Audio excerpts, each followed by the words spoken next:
एकाग्रता ही आधार है। Concentration of mind. जीवन की सफलता का आधार हमारे मन की एकाग्रता ही होती है। बिना एकाग्रता के लक्ष्य की प्राप्ति होना कठिन है। जब कर्ता, कर्म और करण एक लक्ष्य की ओर प्रयास करते हैं तो सोचा हुआ लक्ष्य प्राप्त हो जाता है। विचारों की भरमार दिमाग व हृदय में तीव्र गति से नदी की भांति सतत बहाव की ओर बहती रहती है।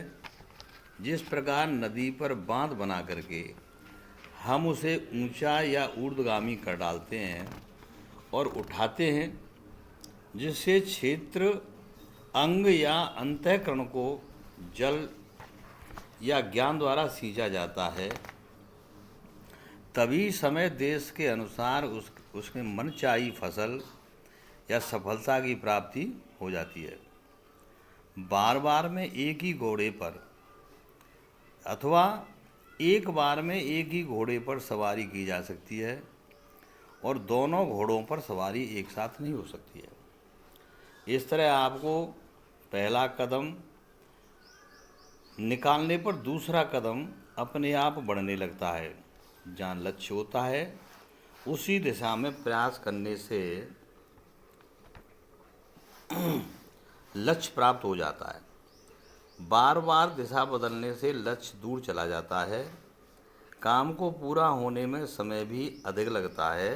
अतः एक ही दिशा की ओर बढ़ने का नाम है एकाग्रता, जो संपूर्ण ज्ञान का आधार है। एक समय में एक ही काम करना चाहिए, one thing at A time. चित्त की चंचलता ही मनुष्य को पेंडुलम की तरह कभी इधर कभी उधर, कभी सुख की ओर तो कभी दुख की ओर घुमाती रहती है। यदि मन आपका आपके बस में हो और लक्ष्य में कुछ काल के लिए ठहर जावे, अर्थात तो उसका निध्यासन हो जाए, तो समझ लो लक्ष्य कितना भी असंभव क्यों ना हो, वह अवश्य ही पास में आ जाएगा, यानी प्राप्त हो जाएगा। सांसारिक वस्तुओं में सुख की तलाश में पक्षी की भांति अपना मन निरंतर दौड़ लगाता ही रहता है। एक स्थान पर रुकने का नाम नहीं लेता। आपके भीतर जो विचार का प्रभाव बह रहा है वो आपके जन्मों जन्मों की आदत से लाचार है। कभी मन भविष्य की सोचता है, कभी भूतकाल की बातों को सोचकर दुखी हो जाता है, तथा वर्तमान में जो उस पर बहुत कम ध्यान देता है। मन में हमेशा एक बात को करने के स्थान पर टालने की आदत सी पड़ गई है। दोष देखना तो मन का है, ये कार्य हो गया है।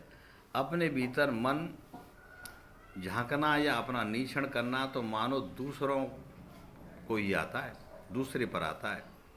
ईश्वर के प्रति तो यह जाना भी नहीं चाहता। हमेशा विनाशी वस्तुओं के भोग और संग्रह में अधिक ध्यान देता है। मन जब शैतान हो जाता है, जब यह बस से बाहर हो जाता है। जतन इतना करना जरूरी है कि उस पर उच्च विचारों की ओर चढ़े। शब्द योग के द्वारा मन को ऊर्ध्वगामी करने के लिए ध्यान योग की विशेष जरूरत होती है। मन सपने जरूर दिखाता है, किंतु उनको पाने की बातें आलसी होने से ही असफल होता है। बिना विवेक के मन को टोकना मुश्किल हो जाता है।